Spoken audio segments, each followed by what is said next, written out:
Magandang araw po sa inyo lahat, Luzon, Visayas, Mindanao, pati na rin po sa mga kababayan nating mga OFW. Welcome po sa panibagong reaction video dito sa Makapili TV.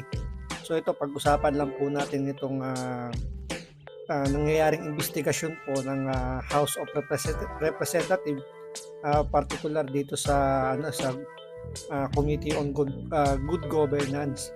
So, hanggang ngayon hindi pa po nakakapag-move on itong House of Representative. Halos patapos na po kasi yung budget deliberation. Kung di po ako nagkakamali, ah, nagbigay na sila ng kung magkanong budget lang yung i-approve sa Office of the Vice President. So, yung request ni VP Sara na almost 2 billion, ang ibinigay na lang ng House of Representatives is nasa 700 million plus na lang. So parang iginaya na lang yung budget niya doon sa nakalipas na Vice President kay Leni Robredo. So tinanggal po nila yung mga programa na supposedly na dapat gawin po ni VP Sara, at the same time yung mga satellite offices na inilagay niya. So kaya ganun kalaki yung hinihinging budget ni VP Sara. Ito wala na pong confidential funds na hinihingi dahil nga diba yan yung nagiging question nitong mga mambabatas natin, confidential funds nga noong 2022. So dahil doon, hindi na nag-request yung OVP na magkaroon sila ng confidential funds, pero ganun pa rin kalaki, kumbaga malaki pa rin yung hinihingi nila, nasa almost 2 billion para masustain yung operation ng 11, I think 11 satellite office ng Office of the Vice President. So kumbaga parang ikinalat nila yung opisina ng Office of the Vice President, hindi katulad nung nakaraang administrasyon, administrasyon niya ni Leni Robredo nung siya Vice President. Nung nakasentro lang yung opisina ng Vice President, isa lang. So para mas maraming matulungan si VP Sara, at the same time makapag-hire ng mas maraming tao, siyempre dagdag trabaho sa mga kababayan natin. So naglagay siya naggawa siya ng 11 satellite office. Kaya ngayon na hindi na-approve yung budget niya sa House of Representatives, pero hindi pa naman pinal yun kasi nga sa Senate inaprubahan na yung budget, at ang request ng Senate is ibalik or dagdagan man lang yung budget ng OVP. So magkaaroon pa ng bicameral conference, so doon paglalabanan kung yun ba ma-approve. So titingnan natin ngayon doon kung sino ba yung mas may kapangyarihan, kung yung House of Representatives or yung Senate. So pagdidebatihan pa nila yan, paglalabanan pa nila yan. So kung sino yung mas kung sino yung mas malakas sa presidente, doon siguro kumbaga doon na nakasalalay yung budget ng OVP. So tapos na po yung budget deliberation, pero itong ang House of Representatives hindi pa sila tapos na usigin or hanapan ng butas yung Office of the Vice President. So hanggang ngayon confidential funds pa rin po yung kanilang pinoproblema kung paano yun. Kasi wala namang ibang kumbaga wala namang ibang issue may ibabato sa kay VP Sara sa Office of the Vice President kundi yung confidential funds, dahil nga kumbaga yun yung pinakamadaling busisiin, dahil nga kumbaga doon maraming pwedeng isipin. Pwede kang mag-isip ng hindi maganda, pwede ring maganda. So yun yung kumbaga yun yung pinaka-tinatarget ng mga mambabatas na to, yung confidential funds. So minarinig nga po tayong bali-balita na ito yata yung pinakabagong operation or pinakabagong mission po ng mga mambabatas. So ang sabi nila, ito daw yung mission na kung tawagin daw is destroy the Queen. So pag sinabi natin destroy the Queen, sabihin yun nga, talagang siraan si VP Sara through the end of ng 3 taon. So dahil siyempre si VP Sara ang siguradong tatakbo bilang presidente, at ang makakalaban nga yung amo nila, yung pinakapuon nila na si Tambalosdos. Kaya hanggang ngayon talagang pinupuruhan nila si VP Sara dahil gusto nilang bigyan ng ano, ng pangit na imahe. Lalong-lalo na kung ang pinaka main purpose nila rito is talagang ibagsak si VP Sara. Pero siyempre kung titingnan mo, hindi lang naman si VP Sara eh, pati si Pangulong Duterte. Pero yun nga lang, unfortunately sa kanila, kay Pangulong Duterte eh ano na, kumbaga wala na silang pwedeng ibato kay Pangulong Duterte dahil lahat yun nasagot na. Unlike dito kasi kay VP Sara, hindi siya umaaten kasi nga, kumbaga itong mga mambabatas meron ng conclusion. So, ano pa ang reason para umaten ka dyan kung sa mata ng mga mambabatas na to, guilty si Vice President Sara Duterte. Pero tandaan ninyo, sa batas po natin, COA lang po ang pwedeng magbigay ng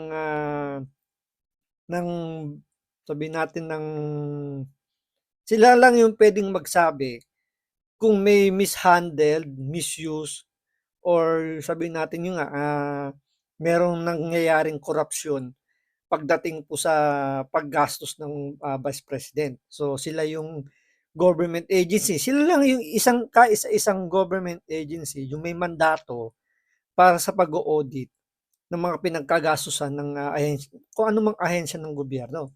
Pero ang nangyayari kasi ngayon dito, pati yung trabaho ng COA, tinatrabaho na rin po ngayon ng House of Representatives. Kung tutusin, hindi naman nila saklaw yun kasi nga, ang trabaho ng House of Representatives ay gumawa ng batas. So sinasabi na in aid of legislation daw yung ginagawa nila. Ngayon, kung in aid of legislation yung kanilang ginagawa, dapat hindi nila sinasaklawan yung trabaho ng COA. 'Di ba? Kasi dapat hintayin muna nila yung ilalabas na report ng COA bago nila tanungin yung Office of the Vice President kung talagang may mandato sila na busisiin kung saan ginastos. Eh sa nangyayari ngayon kasi, ongoing pa yung ginagawang investigasyon or ng paggawa ng recommendation ng COA dahil nga may 6 months pa I think, hindi naman 6 months, 6 months yung palugit na binigay ng COA. So hanggang I think January next year pa yung pinaka final date kung kailan may sasubmit ng OBP yung mga kailangan na requirements para maklear yung mga nakitang sabihin natin mga nakitang kulang ang requirements ng COA. So dito dahil nga sa Oplan na Destroy the Queen, pinalalabas nila yung paggamit ng Vice President dun sa confidential funds, nilalagay nila sa korupsyon. Parang pinalalabas nila rito na yung mga pera na ginamit sa confidential funds inaibulsa dahil sa mga resibong sa tingin nila questionable. Tandaan po ninyo yung perang kini-question nila is galing sa confidential funds. So from its nature nga, sabi nga ng COA nung una, nung ayaw nga nila ilabas yung report na yan, confidential nga eh. At sinabi ni rin ni Pangulong Duterte, confidential nga, dapat nga hindi na dinidiscuss, dapat yan confidential. Ngayon, kung tagang kailangang busisiin, dapat yan executive session, hindi in public. Kasi nga, kumbaga tatamaan dito yung national security ng bansa natin eh. Diba? Yan nga yung iniiwasan para hindi malaman yung galaw ng gobyerno natin laban sa mga naghahasik ng kaguluhan sa bansa natin tulad ng NPA na yan, yung mga kriminal, mga terrorist group, di ba? Dapat yan executive session. Pero bakit ang ginawa rito ng House of Representatives is ginawang public hearing? Kasi ang pinaka main purpose nila is sirain lang talaga ang Vice President. Hindi talaga hanapin kung saan ginastos yung pera. Kasi kung titingnan nyo sa batas, wala naman talagang definition kung paano kailangan gamitin yung confidential funds. So kumbaga mandato na yung discretion na yun ng COA. Pero dahil nga yun yung pinakamadaling pwedeng busisiin or pwedeng lagyan ng kulay, yun yung tina-target nitong mga mambabatas natin. So, meron silang nakitang pwedeng pagdiskitahan dito sa mga acknowledgement receipt na ipinasa o isinabmit ng OBP na ito may kaugnayan sa confidential funds. So, kailangan natin ma-establish muna natin dito kasi doon tayo mag-i-stick doon sa confidential funds para hindi tayo lumayo. So, yung confidential funds, ang mga resibong isinabmit ng OBP is for acknowledgement receipt. So, wala silang in-issue na official receipt. So, dahil nga confidential, yung mga taong kailangan mong bayaran dyan sa mga confidential na information, confidential na trabaho. So, hindi dapat naka-disclose. So, kaya nga acknowledgement lang yung isnasubmit ng mga binabayaran nila. So, yan po yung pag-uusapan natin ngayon. Kaya kung hindi ka pa nakasubscribe sa Makapili TV, baka pwedeng pakipindot po muna yung subscribe button at the same time, palike na rin po ng video, wala naman pong bayad dyan. Kaya, pindot na. So, ito, panoorin po natin tong balitan to para mas magkaroon tayo ng magandang kwentuhan tungkol dito sa confidential funds. At ano yung mga sablay dito sa palagay ko at opinion ko, ito yung mga maling sablay.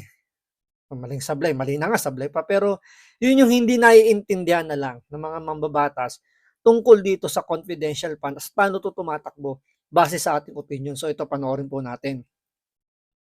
Tao nga ba si Mary Grace Piatos? Yan ang gustong malaman ng mga kongresista kaugnay sa misteryosong pangalan na yan na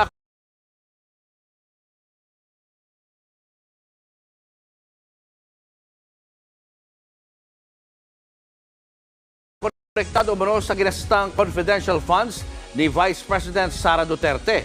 Nasa frontline ng balitang yan si Marian Enriquez. Walang balak tantanan ng mga kongresista ang paghahanap sa isa sa mga umunoy nakatanggap ng confidential funds ng opisina ni Vice President Sara Duterte na si Mary Grace Piatos. Bukod sa 1 milyong pisong pabuya sa makapagtuturo sa kanya, makikipag-ugnayan na rin daw ang House Committee on Good Government sa Philippine Statistics Authority o PSA. Ito ay para i-verify kung meron talagang nakarehistro sa kanila na Mary Grace Piatos ang pangalan. Tinitingnan pa namin yung ibang mga pangalan. Baka mamaya meron pang mga binabanggit ninyo. So at least isang pasadahan na lang. Daan-daang resibo na ginamit pang liquidate ng OVP sa confidential funds noong 2022 at 2023 ang kinikwestiyon ng Kamara. Hinala nila, inimbento lang ang pangalang Mary Grace Piatos at iba pang nakapirma sa resibo. Kaya kukonsulta na rin daw ang Kamara sa handwriting expert para ipasuri ang mga dokumento. Yung stroke kung paano pinirmahan ito, ay isa lang. Tapos pati po yung ballpen na ginamit, iisang tinta. Kinukonsider na rin po namin yung mga penmanship para ma-submit sa mga expert witness. Ayon sa mga kongresista, Doon muna tayo sa resibo. Ito, maganda kasi ito eh. Yung pinag-uusapan dito is yung budget ng Office of the Vice President, particular doon sa confidential funds. So, yung confidential funds na yun is para sa mga sikretong mga mission, 'di ba? Yung parang sa police, 'di ba? Na may kailangan kang bayaran na tao at kailangan mong protektahan yung identity nila. So, kung tutusin, wala naman talagang tao na papayag na halimbawa, ikaw kukunin kang agent, 'di ba? Pinakamadali na lang, agent. Ikaw ba papayag ka na pag binayaran ka, kailangan mong pumirma sa isang official receipt na naka-attach yung buong pangalan mo at naka-attach yung valid ID mo?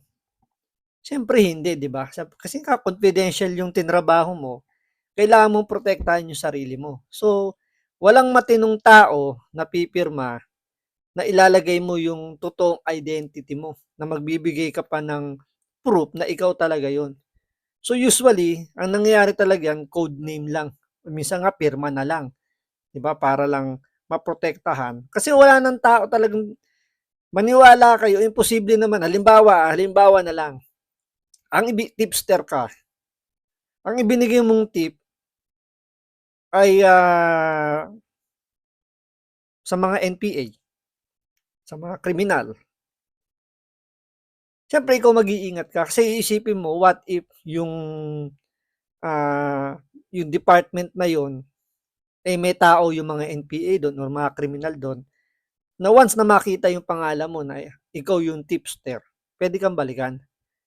So, ang nangyayari ngayon dito, acknowledgement receipt lang na pwedeng ibang tao talaga yung ilagay para protektahan lang yung identity nung nagbigay ng tip o sabihin natin gumawa ng trabahong sikreto para doon sa isang certain project ng OBP. So, hindi natin alam kung anong klaseng trabaho yun. Pero, siyempre, confidential funds nga, di ba? So, ibig sabihin, part yun ng, kasi naging si Vice President di ba, sa NTF-ELCAC. So, lumalaban yun sa insurgency sa mga NPA. So, pwedeng doon yan nilagay yung budget na yun. Kaya, confidential yung mga tao na babayaran niya. So, kahit ang OBP hindi gugustuhin na ilagay yung totoong identity ng taong tumanggap o yung taong binayaran nila. Kailangan din nilang protektahan yun. So, doon sa parang itong mga kongresistang to hindi nag-iisip. Halimbawa, di ba? Kasi hindi naman talaga to kumbaga ito yung mga wala namang alam to pagdating siguro feeling ko lang hindi nila naiintindihan talaga kung paano pinagagana yung confidential funds na yan. Kasi nga wala sila noon. Lalo na itong mga kongresista. Ang usually kasing merong mga confidential funds is yung presidente, di ba?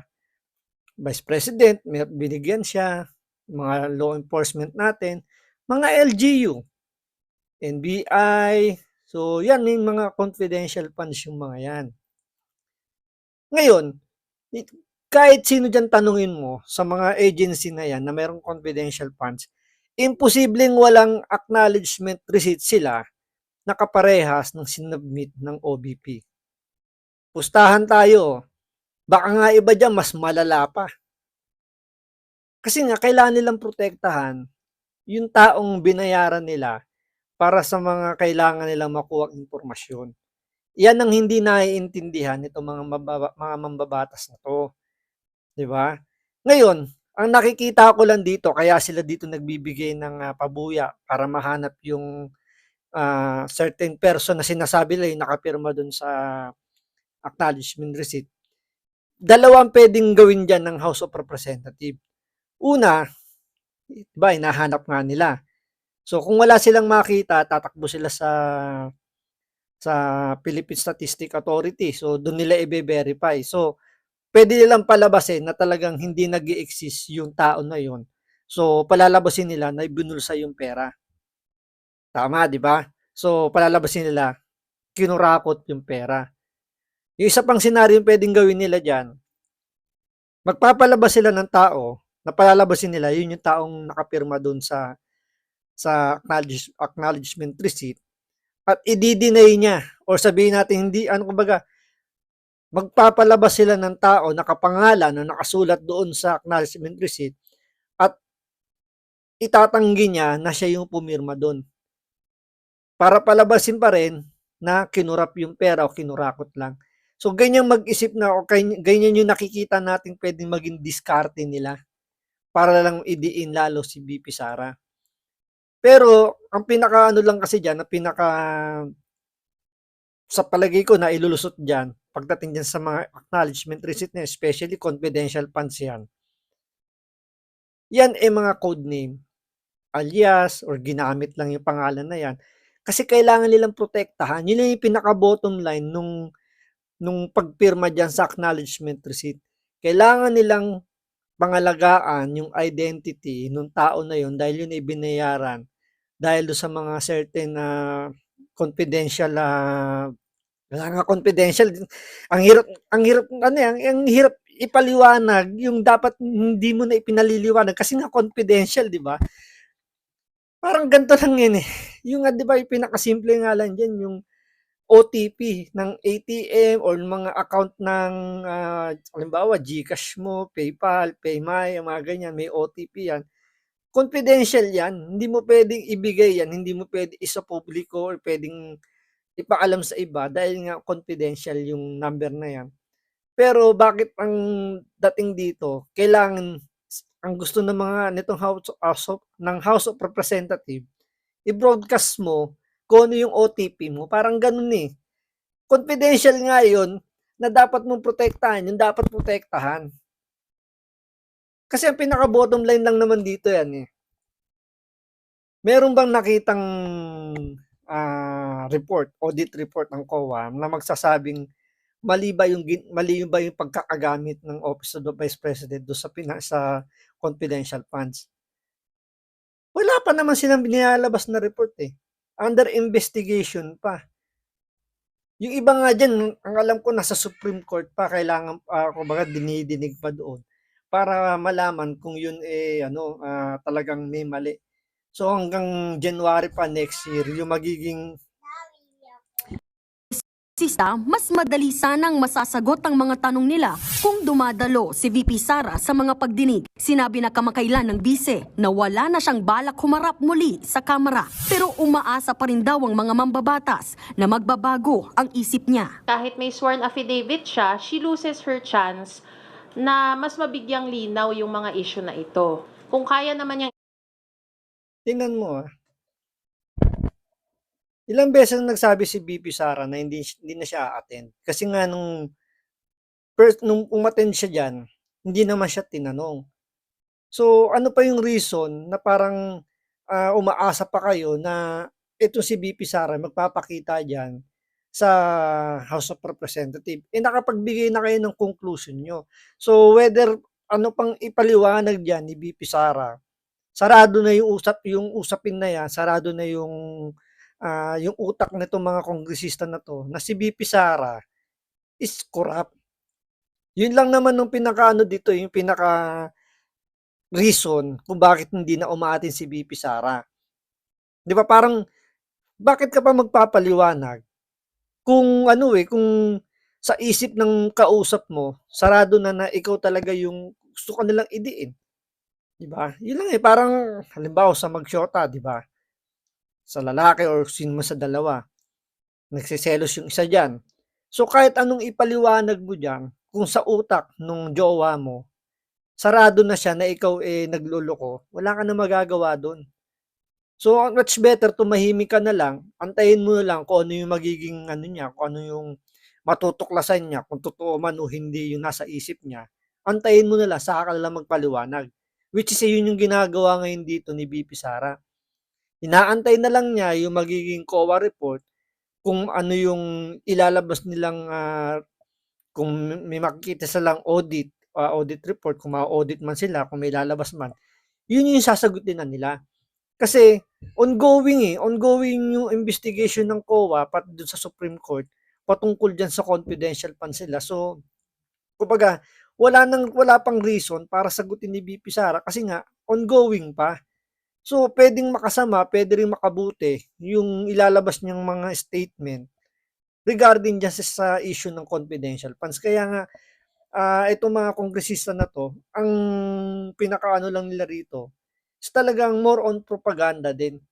Propaganda na kailangan nilang siraan ang mga Duterte para sa kanilang amo na si Tambalostos. Yun lang naman yun eh. So, hanggang dito lang po muna. Maraming salamat sa panonood. Ingat po kayo lagi. God bless.